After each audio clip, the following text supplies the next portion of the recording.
Okay, so for this assignment, we're going to test a different set of skills when it comes to having the skills you need that are going to help you out when you are working on your painting assignments. So this one is all about learning how to simplify things, because you'll find that when we get into painting, one thing I will hit quite heavily is the idea of trying to simplify things into something much more manageable to provide a foundation to build your painting on. Okay, so that's a really important skill that painters need to have, especially oil painters, because you paint in layers. And your first layer is always called your underpainting. So your underpainting, you identify the major shapes of your objects, and you have to kind of ignore all the details because you can't put those in first, you put those in last. And so you work with big shapes first. And so this project here is going to help you to be able to see and to simplify something more complicated like this into something much more basic and just simplified shapes. So your assignment is to, and I've provided the example up here at the top, I've got this picture of Abraham Lincoln. I've got the grid figured out for you already. And if I zoom in here, maybe you can see it a little bit better, but you can see that I've simplified all of the shading to just black and white over here.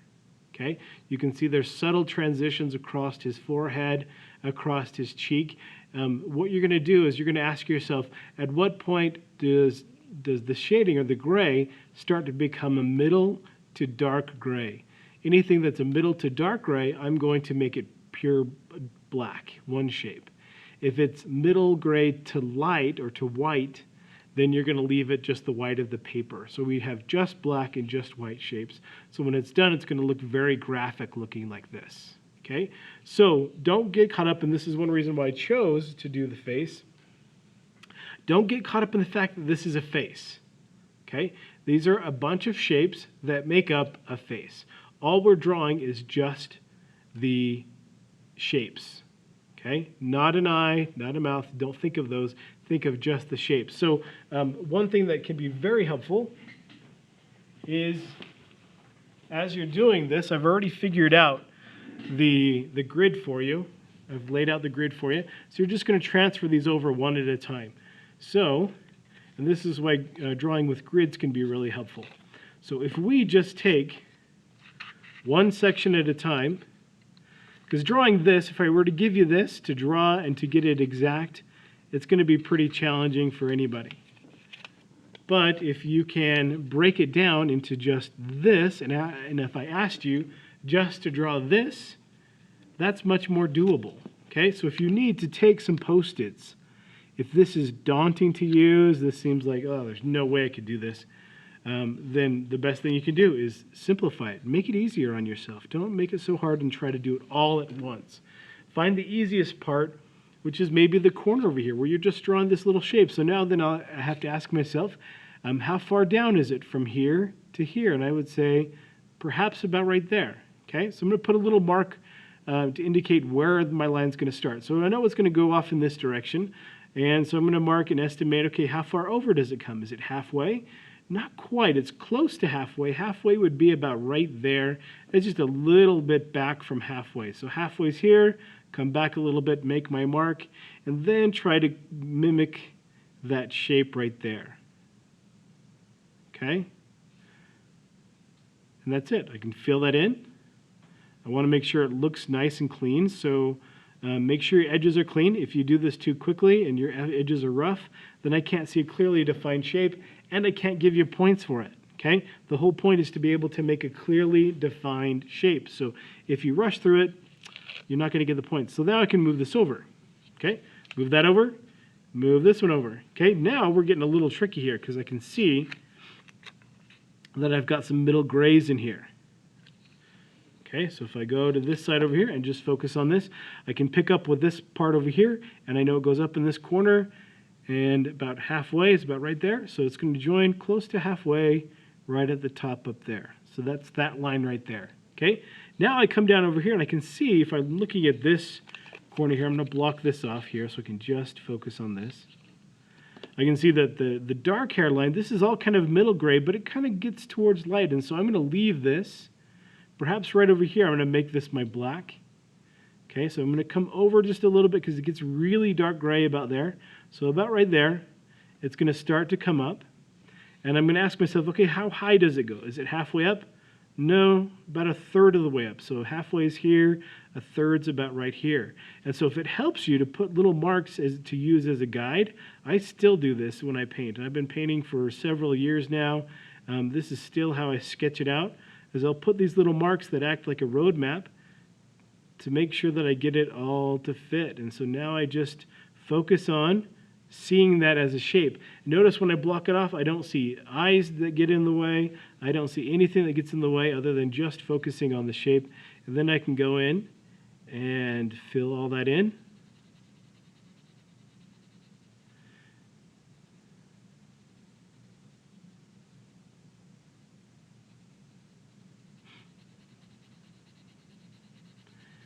And I'm ready to move on to the next area. Okay, so I'm going to jump down a square because that's where it starts to get really tricky, because now we're dealing with the eye.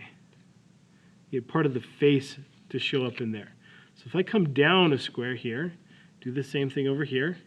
I'm going to take these off because I'm not going to use those there.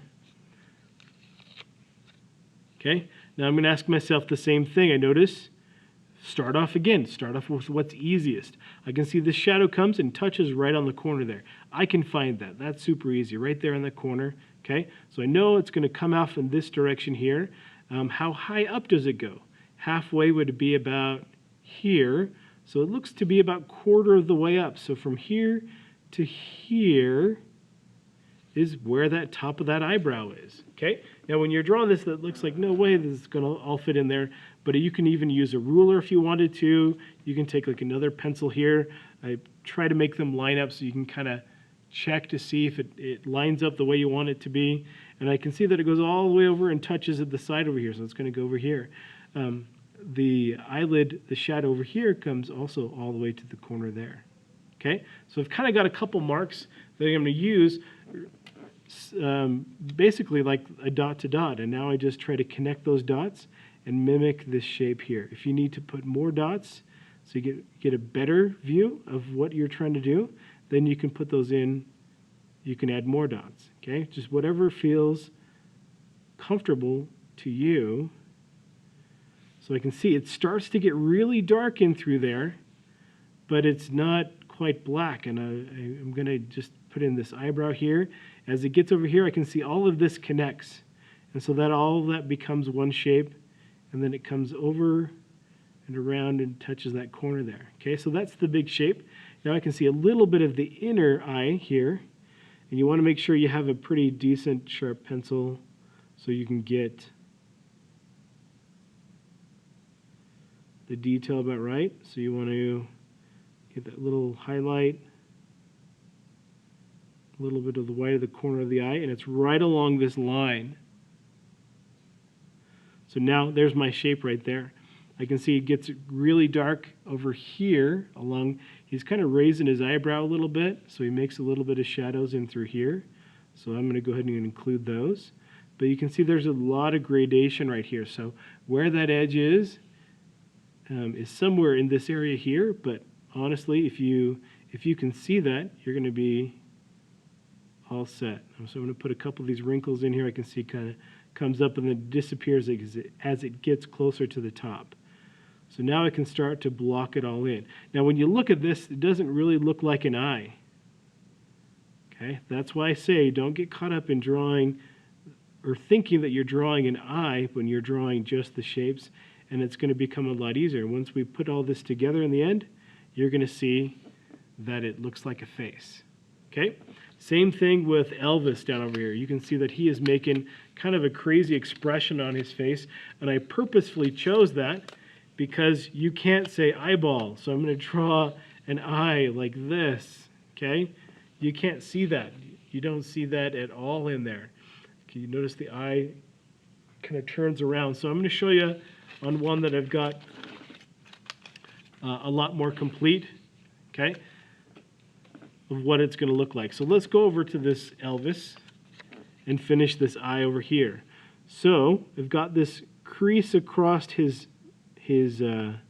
nose that comes over a little bit and is going to join his eye. So I want to check to see that the placement is correct. I can see it comes over here. It's got another little bump over here. And the more you can see these little details, the better. If I want to pick up on the microphone, I can see the microphone is dark. It's going to come up over here, and it's going to curve around over here this way. And I can see it comes up and over and then comes down.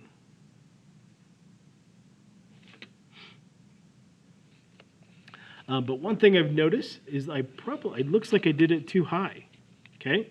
And this is an important thing. As you notice, see, it's a little bit too high. So then I can come over and just erase it. Don't feel bad when you have to go back and erase things. It happens all the time. It's part of learning how to draw. It's part of learning how to be an artist, is to be able to see when you make these mistakes. Okay, so I brought that down. That looks a lot better. Okay, a lot closer to what it's supposed to look like. Okay, now this eye wouldn't have been able to fit in that eye in there. So you can see that this shape comes down, and it's really kind of this angled shape. I know it's his eye, but he's scrunching it so funny that it doesn't really resemble an eye. You can only see it as this shape. Then he's got the shadow under his eyebrow joining with his eye itself, coming up and over. You can see it kind of comes up, and you get a little piece of his hair coming over. You get his bangs kind of coming down a little bit like this.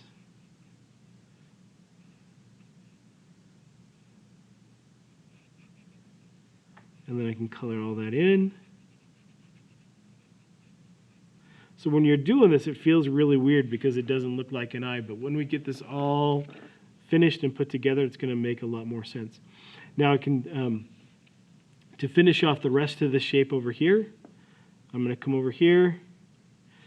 Okay, find where it starts is about halfway. You can see from here to here, halfway is right here. And just now how nice and convenient this forehead hits that halfway mark there. I can bring that down. It gets close to the microphone, but I can see there's a little gap right there. Okay, so you just got to take it one little step at a time. It gets across this little bump here, which is actually his thumb. Okay, so like that, like that. And then all of this is going to get filled in. It gets a little gray right through here.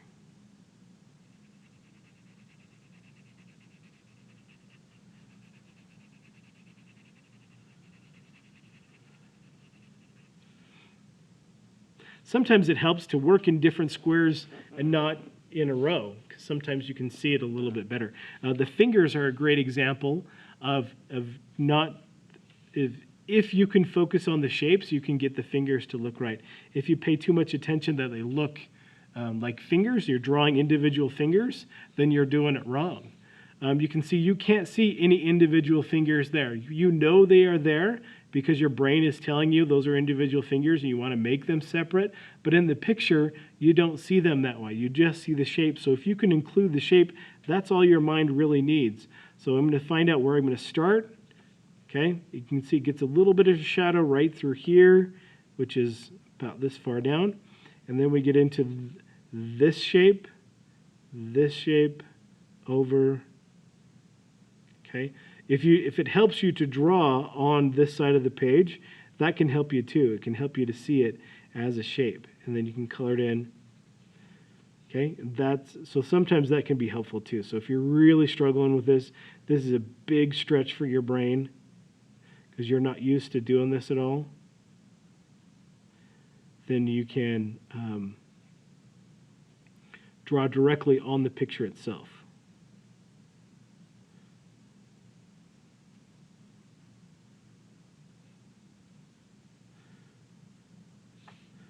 Okay, but it comes down, kind of up, over, up, and then joins over here. And all of this gets colored in.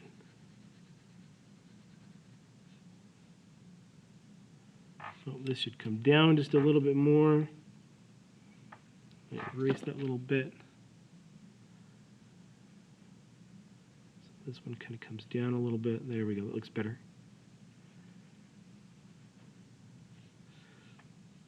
Okay, and then it gets this little, if I go from here up and over, gets this little dark spot in there. You can see across his finger just cuts over just a little bit on that side right there.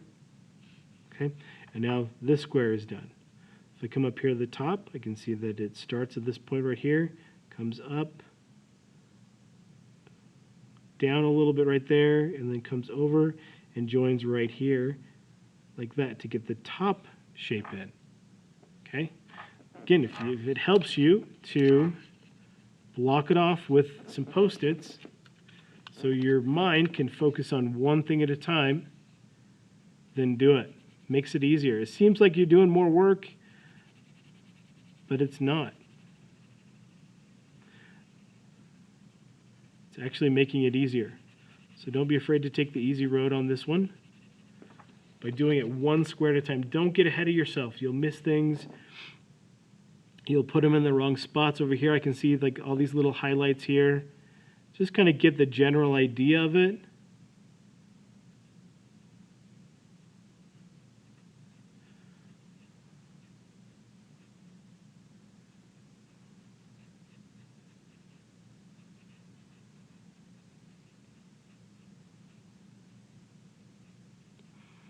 Leave some little gaps in there. And then all of this gets filled in. You get a little bit of his forehead peeking through right there. And then join that in. All of this here in shadow.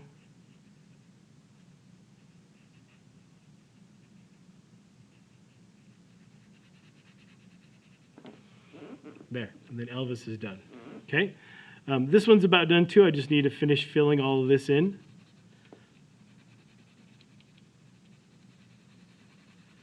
So even though it's a big area and I know it's all going to be filled in, take the time to fill it in nice. It's what's going to separate your work from that of like a 3. So number 4 quality work, which is exceeds expectations or exceeds standards.